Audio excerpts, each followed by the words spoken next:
You are in a meeting or an argument, and someone says something that catches you off guard.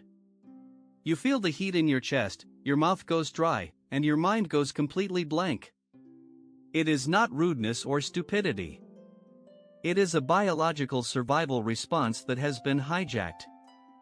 By the end of this video, you will understand exactly why it happens and what you can do about it, not by trying harder but by knowing the autopilot switch inside your own head. Imagine you are walking through a forest and you hear a sudden loud crack behind you. You freeze. You do not plan to freeze. Your body does it instantly because that pause can save your life. Now imagine a different crack, the crack of a voice saying something unexpected in a conversation. Your boss says, "That idea does not work." Or a friend says, "You are wrong." Inside your body, the exact same alarm system fires. Your brain does not know the difference between a falling branch and a social challenge. Both feel like a threat. That freeze you experience is not weakness. It is an ancient program that once kept your ancestors alive. The problem is that in a modern conversation, freezing does not protect you. It makes you feel trapped. But understanding that this is a program, not a personal flaw, gives you the first piece of control. You can learn to recognize the alarm bell. And once you see it for what it is, you can start to turn the volume down. Your brain has a priority system. The number one job is keeping you alive. When you feel challenged, your brain sends a chemical signal that tells your body to shift into survival mode.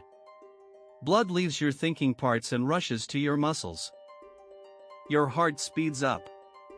Your breathing gets shallow. You are ready to fight or run. But you cannot fight your boss and you cannot run from your friend. So your body does the third option. It freezes. This is not a choice. It is a reflex. The same reflex that makes a deer stand still when headlights hit it. The deer is not thinking. It is reacting. And you are not thinking either when your mind goes blank. You are reacting to a social threat as if it were a physical one. Words feel dangerous because your brain treats social rejection as a survival risk. Hundreds of thousands of years ago, being kicked out of your group meant death. So your brain still scans every challenge for the possibility of exile. That is why a simple disagreement can feel like a punch. Here is the part that nobody talks about. Freezing actually works in the short term. When you go quiet, the tension in the room shifts. The other person might soften. They might repeat themselves or rephrase. You buy time. And your brain loves that little reward. It releases a small dose of relief, a chemical that says, "See, being still and silent kept you safe." This is where the pattern gets sticky. Your brain learns that freezing is a solution. Next time you feel challenged, it offers you the same strategy again faster. And faster. Until it becomes automatic. You do not choose to freeze. Your brain chooses for you because it remembers the relief.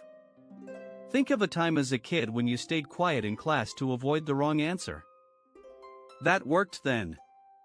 But now you are an adult and the rules have changed. The freeze that once saved you now holds you back. It keeps you from asking for a raise, from defending your idea, from speaking your truth. The reward of silence feels safe, but it costs you your voice. You cannot get rid of this response by willpower alone. Willpower is too slow. But you can retrain the autopilot with a simple trick that takes about 90 seconds. The next time you feel that freeze coming, do not try to think of the perfect response. Instead, shift your attention to your physical body. Feel your feet on the floor. Notice the pressure of the chair against your back.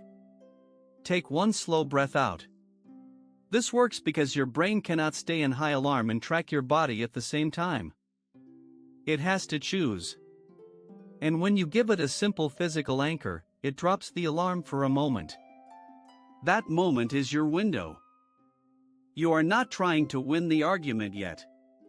You are just buying your thinking brain a few seconds to come back online. Practice this in small stakes situations first. When a cashier is slow. When someone cuts you off in traffic. The more you do it, the sooner your brain starts to treat the freeze as a cue, not a command. You change the pattern one breath at a time. Here is the truth that changes everything.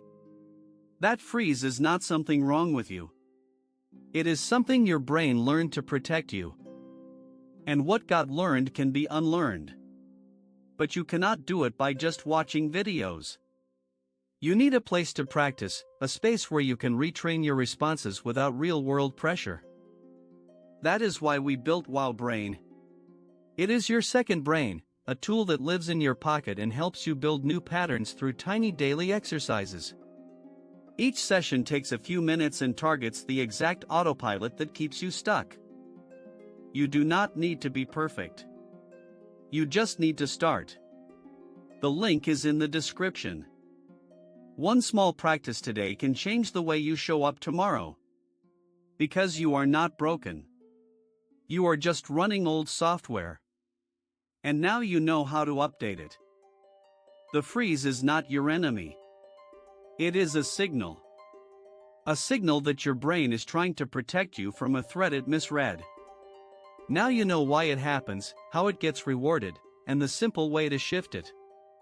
You are not broken and you do not need to fight yourself. You just need to update the program. That is what Wow Brain is for. It is your second brain built for real life. Check the link in the description and give yourself the tool to go from frozen to present.